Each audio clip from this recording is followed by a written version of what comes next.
BJP. പ്രവർത്തകരെ ആവേശത്തിലാക്കി BJP. Tamil Nadu അധ്യക്ഷൻ K അണ്ണാമലയുടെ road show ഇന്ന് കൊല്ലത്ത് നടന്നു. റോഡ് ഷോയുടെ കൊല്ലത്തെ കാഴ്ചകളാണ്. കൊല്ലത്തെ എൻ.ഡി.എ സ്ഥാനാർത്ഥി കൃഷ്ണകുമാറിന് വോട്ട് അഭ്യർത്ഥിച്ചാണ് അണ്ണാമല എത്തിയത്. ആയിരക്കണക്കിന് ബി.ജെ.പി. പ്രവർത്തകരാണ് റോഡ് ഷോയിൽ പങ്കെടുത്തത്. നിരവധി ആളുകളുണ്ടായിരുന്നു, ബി.ജെ.പി. പ്രവർത്തകരുണ്ടായിരുന്നു. കടപ്പാക്കടയിൽ നിന്നുമാണ് റോഡ് ഷോ ആരംഭിച്ചത്. അത് ചിന്നക്കടയിൽ സമാപിച്ചു. അണ്ണാമലയെ കാണുന്നതിനും അഭിവാദ്യം അർപ്പിക്കുന്നതിനുമൊക്കെ ഒരുപാട് പേരാണ് റോഡിന് സമീപം തടിച്ചുകൂടിയിരുന്നത്. നൂറുകണക്കിന് വാഹനങ്ങൾ റോഡ് ഷോയെ അനുഗമിക്കുന്നുണ്ടായിരുന്നു. കഴിഞ്ഞ ദിവസം തെരഞ്ഞെടുപ്പ് പ്രചരണത്തിനിടെ എൻ.ഡി.എ സ്ഥാനാർത്ഥി കൃഷ്ണകുമാറിന്റെ കണ്ണിന് പരിക്കേറ്റിരുന്നു. അത് വകവയ്ക്കാതെയാണ് ബി.ജെ.പി. പ്രവർത്തകരുടെ ആവേശത്തിൽ അദ്ദേഹവും പങ്കുചേർന്നുകൊണ്ട് റോഡ് ഷോയിൽ പങ്കെടുത്തത്.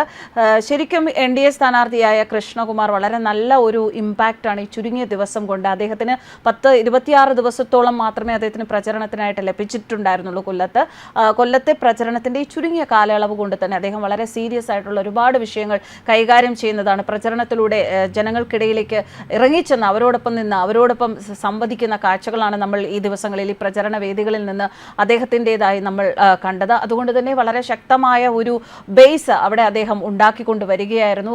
ചന്ദനത്തോപ്പ് ITയിൽ അദ്ദേഹം സംസാരിച്ചത് പലർക്കും ഇഷ്ടപ്പെട്ടിട്ടില്ല എന്നുള്ളതറിയാം. കഴിഞ്ഞ ദിവസം അദ്ദേഹത്തിൻ്റെ സംഭാഷണ മധ്യേ അദ്ദേഹം പൂരത്തിലുണ്ടായ പാളിച്ചകളെക്കുറിച്ചും പൂരം നിർത്തിവെച്ചതിനെക്കുറിച്ചുമൊക്കെ സംസാരിച്ചതിന് ശേഷമാണ് ഇങ്ങനെ ഒരു അപകടം സംഭവിച്ചിരിക്കുന്നത്. എന്താണ് സംഭവിച്ചതെന്ന് അദ്ദേഹത്തിന് അറിയാൻ സാധിച്ചില്ല എന്നാണ് അദ്ദേഹം പറയുന്നത്. എന്തായാലും അണ്ണാമലയുടെ ഈ ഒരു വരവ് അദ്ദേഹത്തിന് വളരെ നല്ല ഒരു സപ്പോർട്ട് കൊല്ലത്ത് കൊടുക്കുമെന്ന് തന്നെയാണ് ഈ ദൃശ്യങ്ങളിലൂടെ നമുക്ക് മനസ്സിലാക്കാൻ സാധിക്കുന്നത്. ഒരാൾക്കൊരു കഴിവുണ്ടോ ഇല്ലയോ എന്ന് മനസ്സിലാക്കാൻ അദ്ദേഹത്തിൻ്റെ ഇടപെടലുകൾ തന്നെ ധാരാളമാണ്. ആ നിലയ്ക്ക് കൃഷ്ണകുമാർ എന്ന സ്ഥാനാർത്ഥിയെ കൊല്ലത്തുകാർ മനസ്സിലാക്കി എന്ന് തന്നെ നമുക്ക് വിചാരിക്കാം. എന്തായാലും അദ്ദേഹത്തിന് വളരെ പെട്ടെന്ന് തന്നെ അദ്ദേഹത്തിൻ്റെ ഈ ഒരു സിറ്റുവേഷനിൽ നിന്ന് തിരികെ സുഖമായി വരാൻ സാധിക്കട്ടെ എന്ന് നമുക്ക് ആശിക്കാം. അദ്ദേഹത്തിന് നല്ല ഒരു ജനങ്ങളുടെ ഒരു സപ്പോർട്ട് കൊല്ലത്ത് നിന്നുണ്ടാകട്ടെ എന്ന് നമുക്ക് പ്രാർത്ഥിക്കാം. மத்திய அரசுடைய திட்டங்களை காப்பி அடிச்சு பேரை மாத்துவாங்க இல்லை, மத்திய அரசுடைய திட்டத்தை தடுப்பாங்க. இந்த முறை இதை உடைக்கப்பட வேண்டும்.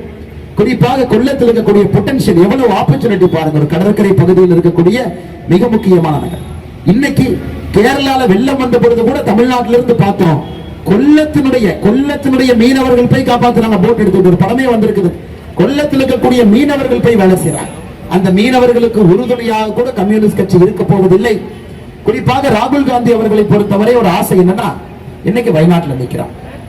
இந்தியாவிலே ஒரு தொகுதியாக துரத்தப்பட்டு கடைசியில வயநாட்டில். இந்த முறை நான் எழுதி கொடுக்கிறேன், நீங்க எடுத்துக்கங்க. ராகுல் காந்தி அவர்கள் வயநாடிலும் கூட தோற்கடிக்கப்படுவார், எந்த மாற்று கருத்தும் இல்லை. காரணம் ஒரு பறவையை போல இங்கில்ல போக கூடாது. தங்கனங்க 6 மாசம் 1 வருஷம் இருக்கு. எத்தனை முறை ராகுல் காந்தி அவர்கள் வயநாட்டுக்கு வந்தார்? ஒரு ஆச்சரியம் பார்த்தீங்கன்னா, வயநாட்டில் இந்த முறை ஒரு எலிபென்ட், ஒரு யானை ஒரு மனிதரை கொன்றுச்சு. கர்நாடகால இருந்து பணம் கொடுக்கறாங்க. அந்த யானை யாரு கொன்னுச்சோ பணம் கொடுக்கறாங்க. ஏன்னா ராகுல் காந்தி அவர்கள் கர்நாடகால இருக்கக்கூடிய அரசு கேட்கிறாங்க, காங்கிரஸ் அரசு பணத்தை இங்க கொடுங்க. கர்நாடக அரசு கேட்கிறாங்க, ஏன் பணத்தை கொடுத்தீங்கன்னு. இல்ல யானை எங்க யானை தெரியாம கேரளாக்குள்ள போய் கொண்டுருச்சு, அதனால கர்நாடகால நாங்க பணம் கொடுக்கிறோம். இந்த மாதிரி காமெடி எல்லாம் எங்கேயுமே பார்க்க மாட்டீங்க. இந்தி கூட்டணியில் மட்டும்தான் இது போன்ற காமெடியை தொடர்ந்து பார்த்து கொண்டிருக்கின்றோம். அருமை சகோதர சகோதரிகளே, நீங்கள் தீர்க்கமான ஒரு முடிவெடுக்க வேண்டும். நமக்கு இந்தி கூட்டணி வேண்டாம். எந்த காரணத்திற்கும் கூட நாம் இவர்களை நிராகரித்தாக வேண்டும். நாட்டிற்கு இவர்கள் பிரதானமான எதிரிகள். காரணம், இவர்களுக்குள்ள இன்னைக்கு ஒரு வேட்பாளர் தேர்தல் பிரச்சனை. விஜயன் அவர்களுக்கும் ராகுல் காந்தி அவர்களுக்கும் இன்னைக்கு பிரச்சனை. வயநாட்டில் பிரச்சனை, முழு கேரளாவில் பிரச்சனை, தமிழ்நாட்டிலும் இதே போன்ற பிரச்சனை. நேற்று பாருங்க, தெலங்கானாவுடைய முதலமைச்சர் ரேவந்த் ரெட்டி சொல்றாங்க, சனாதன தர்மாவை பற்றி தவறாக பேசிய நம்முடைய முதலமைச்சர் மு.க. ஸ்டாலினுடைய மகன் உதயநிதி ஸ்டாலின் மேல கைது செய்யப்பட வேண்டும் என்று. இன்னைக்கு டிஎம்கே பதிலடி கொடுக்கிறாங்க, இதை பத்தி சொல்வதற்கு உங்களுக்கு உரிமை இல்லை. ஐயா, phase 1 எலெக்ஷன் தமிழ்நாடு முடிந்த பிறகு இந்தி கூட்டணியுடைய இன்ஜின் ஃபெயிலியர் ஆகி டேக் ஆஃப் மோட்ல இருந்து கீழே நிக்குதுங்க ஐயா. phase 2ல இந்தி கூட்டணி ஃபங்க்ஷனிங்கே இல்ல. இன்னும் 7ஆம் கட்ட வாக்குப்பதிவு இருக்கு. தமிழ்நாட்டிலே இந்தி கூட்டணி இன்ஜின் ஃபெயிலியர்.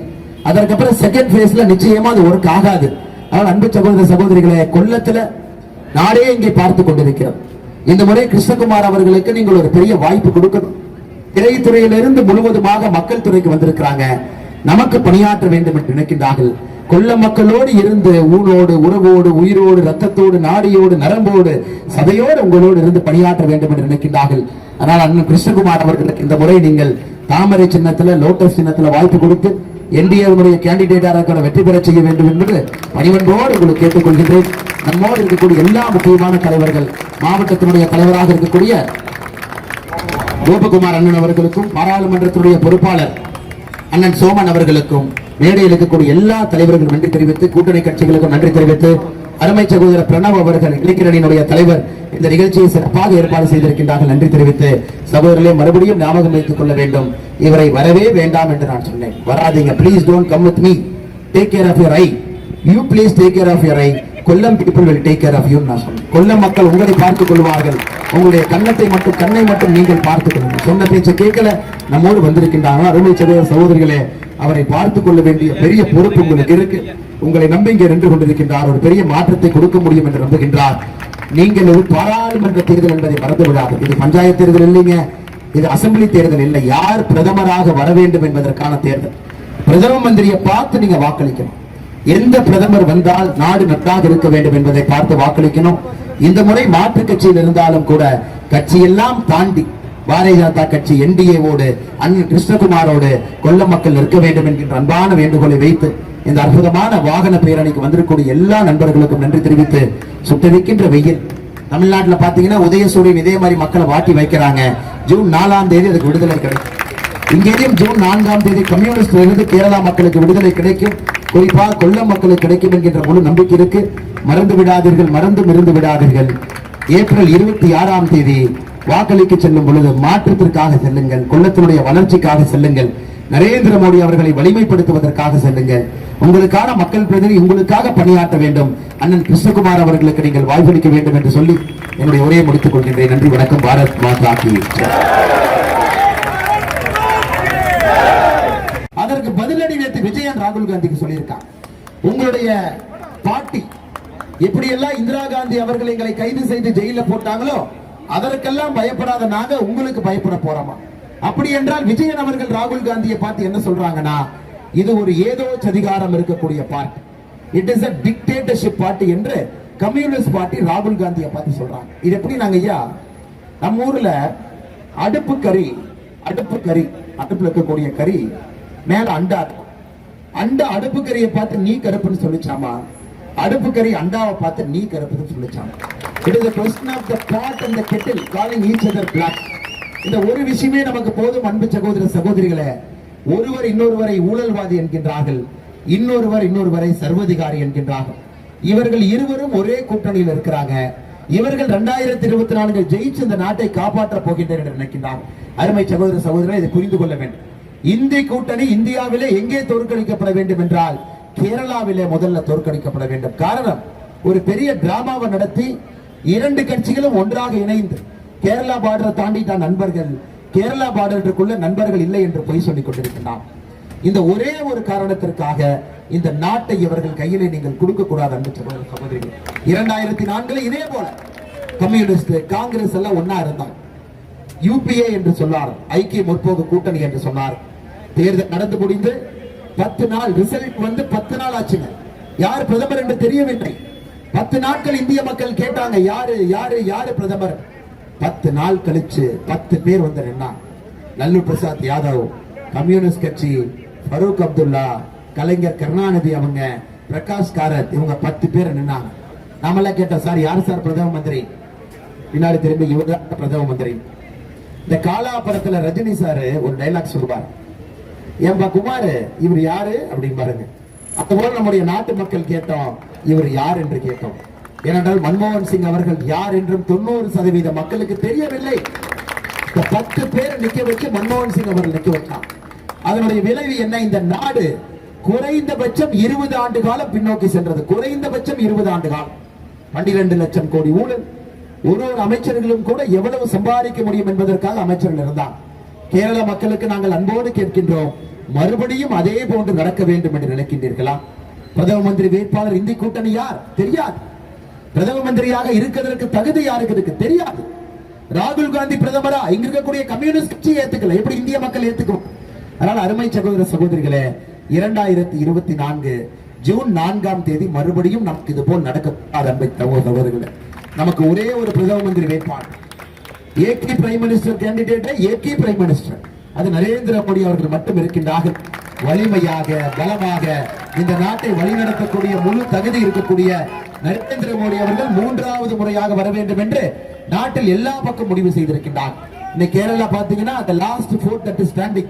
கேரளாவும் கூட 2024 இதையெல்லாம் தாண்டி இந்த முறை நரேந்திர மோடி அவருடைய கருத்தை வலுப்படுத்தும். குறிப்பாக கொல்லம் பாராளுமன்ற தொகுதியில அருமை அண்ணன் கிருஷ்ணகுமார் அவர்கள் உங்களுக்காக நின்று கொண்டிருக்கிறார். சாதாரண தயவு செஞ்சு இவங்க செலிபிரிட்டியா பார்க்கறது. இவங்க சினிமாவில் நடிச்சிருக்கிறாங்க, தமிழ்நாட்டுல கேரளாவில் நடிச்சிருக்காங்க, அப்படி பார்க்காது. இவரும் ஒரு மனைவிக்கு கணவன். இவருக்கும் 4 பெண் குழந்தைகள் இருக்கிறார். இந்த குடும்பத்திலே 5 பெண்களுக்கு ஒரு தலைவராக கிருஷ்ணகுமார் அவங்க இருக்கிறார். வீட்டை நிர்வாகிக்க தெரிந்தவன் நாட்டை நிர்வாகிப்பான் என்று நம்ம எல்லோருக்கும் தெரியும். ஆனா இங்க இருக்கக்கூடிய வேட்பாளர் பாருங்க, ஒரு பக்கம் ரெவல்யூஷனரி பார்ட்டி, ஒரு பக்கம் காங்கிரஸ் பார்ட்டி இல்லைங்களா, ஒரு பக்கம் கம்யூனிஸ்ட் பார்ட்டி. கம்யூனிஸ்ட் பார்ட்டியினுடைய வேட்பாளர் யாருங்க? முகேஷ் இருக்கிறாங்க. இதுக்கு முன்னாடி எம்எல்ஏவா இருந்தார். நீங்க தமிழ்நாட்டுக்குள்ள வந்து பாருங்க, முகேஷ் அவருடைய மனைவி முகேஷ் அவங்களை பத்தி தினமும் பேட்டி கொடுத்துட்டு இருக்காங்க. வீட்டை மேனேஜ் பண்ணாதவங்க எப்படி நாட்டை மேனேஜ் பண்றாங்க. இன்னொரு பக்கம் பாருங்க, ரெவல்யூஷனரி பார்ட்டி எம்பியாக இருக்கக்கூடிய ராமச்சந்திரன் அவர்கள், ஹேமச்சந்திரன் அவர்கள் 3 முறை, ஒரு முறை இல்லைங்க, 1 முறை 2 முறை 3 முறை. அவர் சாதனை என்னங்க? அவர் முதல் டேர்ம்ல இருக்கும் பொழுது Kollam cashew capital of India. இன்னைக்கு 3வது டேர்ம் என்னாச்சுங்க? கொல்லத்துல 90% இண்டஸ்ட்ரி காணா. 3 டேர்ம் 15 ஆண்டுகள்ல மொத்தமாக கொல்லத்தினுடைய ஜோலியை முடிச்சிட்டார். கொல்லத்தினுடைய வளர்ச்சியை முடிச்சிட்டார். கொல்லம் மக்களுடைய என்ன மக்களுக்கெல்லாம் எதிர்பார்ப்பு இருக்கிறதோ எதையும் செய்ய முடியல. திரும்ப என்ன நடக்குங்க? 2024 நமக்கு தெரியும், பாரத பிரதமர் நரேந்திர மோடி அவர்கள் ஆட்சிக்கு வர போறாங்கன்னு தெரியும். 3வது முறை ஆட்சிக்கு வர போறாங்கன்னு தெரியும். இதே இங்க கிருஷ்ணகுமார் அவர்களை நீங்க வெற்றி பெற செய்யும் பொழுது கேள்வி கேட்க முடியும். நரேந்திர மோடி அவர்கள் அங்க ஆட்சியில் இருக்கும் பொழுது அவருடைய பிரதிநிதியாக கிருஷ்ணகுமார் அவங்க இருப்பாங்க. எந்த அளவுக்கு மத்திய அரசுடைய திட்டங்கள் கேரளாவிலே தடுக்கப்பட்டிருக்கிறது உங்களுக்கு நான் 2 உதாரணத்தை மட்டும் சொல்லுகின்றேன் அருமை சகோதர சகோதரிகள். இன்னைக்கு இந்தியா முழுவதும் பிரதமருடைய கனவு என்பது குடிக்கிற தண்ணி என்பது குடிநீர் மூலமாக வர வேண்டும், ஜல் ஜீவன் மிஷன். இன்னைக்கு கேரளாவில் நீங்க பாருங்க, இருக்கக்கூடிய வீடுகள் எத்தனை வீடுகள் திட்டம் நிறைவேற்றப்பட்டிருக்கிறது. கேரளாவில் இருக்கக்கூடிய மொத்த வீடுகள் 70,78,065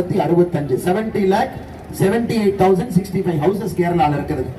இன்னைக்கு இந்தியா முழுவதுமே ஜல் ஜீவன் திட்டம் நடந்து கொண்டிருக்கிறது. எந்த மாநிலத்தில் இது மோசமாக இந்த திட்டத்தை செயல்படுத்திக் கொண்டிருக்கின்றார்கள் என்றால் அது கேரளா. கேரளாவில் புரோகிரஸ் பாத்தீங்கன்னா வெறும் 51%, 51% வீடுகளுக்கு மட்டும்தான் ஜல் ஜீவன் திட்டம் இங்கு நிறைவேற்றப்பட்டிருக்கிறது. இந்தியாவில் பாத்தீங்கன்னா 8 மாநிலங்கள் 100%, 3 யூனியன் டெரிட்டரி 100%. பீகார் என்று சொல்றாங்க, பீகார் வந்து பேக்வர்ட் ஸ்டேட் இவங்க எல்லாம் சொல்றாங்க கம்யூனிஸ்ட் கட்சி. பீகார்ல பாருங்க 1,66,00,000 வீடுகள். பீகாரிலே 96% ப்ரோக்ரஸ் ரேட், 96% பீகாரில் இந்த வேலையை முடிச்சிருக்கிறாங்க. கம்யூனிஸ்ட் கட்சியை பொறுத்தவரை அவர்களும் செய்ய மாட்டார்கள், செய்ய வருபவர்களையும் விடமாட்டார்கள். அன்பு சகோதர சகோதரிகளே, நேற்று பாலக்காட்டுல இருந்து நாம 2 வந்தே பாரத் ட்ரெயின் கொடுத்திருக்கிறோம். பாலக்காட்டு எம்பியினுடைய ஒரே சாதனை என்னன்னா, அவர் கம்ப்யூட்டர் சென்டருக்கு போய் அவர் போட்டோ எடுத்து வந்தே பாரத்ல ஒட்டிக்கிட்டார். இது நான் தான் கொண்டு வந்தேன். இது ஒரு பக்கம் காங்கிரஸ். ஐயா, காங்கிரஸுக்கும் கம்யூனிஸ்டுக்கும் ஒரே வித்தியாசம். காங்கிரஸ் வந்து சென்ட்ரல் கவர்மெண்ட் ஸ்கீமை காப்பி அடிச்சு மாட்டிக்குவாங்க. கம்யூனிஸ்ட் கட்சி காப்பி அடிச்சு மாட்டாம இம்ப்ளிமெண்ட் பண்ணுவாங்க. எல்லாம் நம்முடைய திட்டம் தான். இந்த முறை நீங்கள் இதை கண்டறிய வேண்டும். காங்கிரசும் கம்யூனிஸ்டும் சொந்தமாக எந்த திட்டங்களையும் கொண்டு வர போவது கிடையாது. மத்திய அரசுடைய திட்டங்களை காப்பி அடிச்சு பேரை மாத்துவாங்க, இல்லை மத்திய அரசுடைய திட்டத்தை தடுப்பாங்க. இந்த முறை இதை உடைக்கப்பட வேண்டும். குறிப்பாக கொல்லத்தில் இருக்கக்கூடிய பொட்டன்ஷியல், எவ்வளவு ஆப்பர்ச்சுனிட்டி பாருங்க. ஒரு கடற்கரை பகுதியில் இருக்கக்கூடிய மிக முக்கியமான நகர்.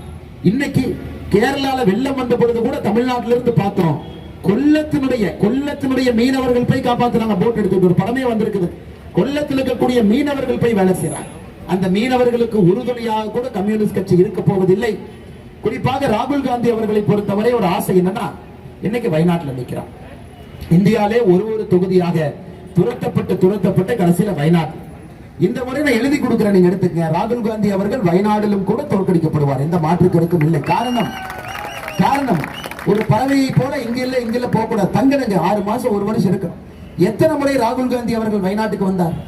ஒரு ஆச்சரியம் பாத்தீங்கன்னா, வயநாட்டில் இந்த முறை ஒரு எலிபென்ட், ஒரு யானை ஒரு மனிதரை கொன்றுச்சு. கர்நாடகால இருந்து பணம் கொடுக்கறாங்க. அந்த யானை யாரு கொன்னுச்சோ பணம் கொடுக்கறாங்க. ஏன்னா ராகுல் காந்தி அவர்கள் கர்நாடகாவில் இருக்கக்கூடிய அரசு கேட்கிறாங்க, காங்கிரஸ் அரசு பணத்தை இங்க கொடுங்க. கர்நாடக அரசு கேட்கிறாங்க ஏன் பணத்தை கொடுத்தீங்கன்னு. இல்ல யானை எங்க யானை தெரியாம கேரளாக்குள்ள போய் கொண்டுருச்சு, அதனால கர்நாடகாவில் நாங்க பணம் கொடுக்கிறோம். இந்த மாதிரி காமெடி எல்லாம் எங்கேயுமே பார்க்க மாட்டீங்க. இந்தி கூட்டணியில் மட்டும்தான் இது போன்ற காமெடியை தொடர்ந்து பார்த்து கொண்டிருக்கின்றோம். அருமை சகோதர சகோதரிகளே, நீங்கள் தீர்க்கமான ஒரு முடிவெடுக்க வேண்டும். நமக்கு இந்தி கூட்டணி வேண்டாம். எந்த காரணத்திற்கும் கூட நாம் இவர்களை நிராகரித்தாக வேண்டும். நாட்டிற்கு இவர்கள் பிரதானமான எதிரிகள். காரணம், இவர்களுக்குள்ள இன்னைக்கு ஒரு வேட்பாளர் தேர்தல்